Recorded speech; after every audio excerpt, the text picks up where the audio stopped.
Now I have some of my farmers who will tell me, oh, we have a place to grow but we do not have seedlings, and I'll give them the seedlings.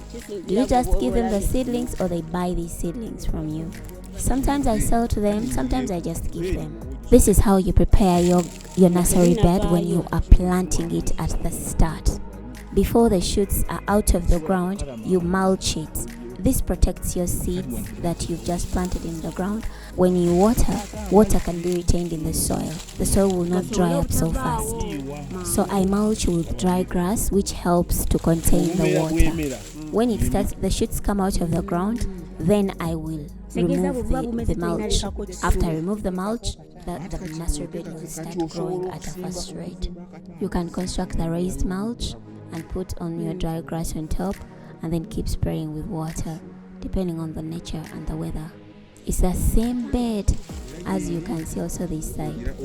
The bed is really big. It is occupying a bigger space. Now you see these seedlings? It rained, and the seeds, when it rained, the seeds got exposed. The soil that was covered on the seeds was removed by the rain. So we asked if they can still grow. He said no. If the seeds are exposed and they are not covered with soil, they will not grow.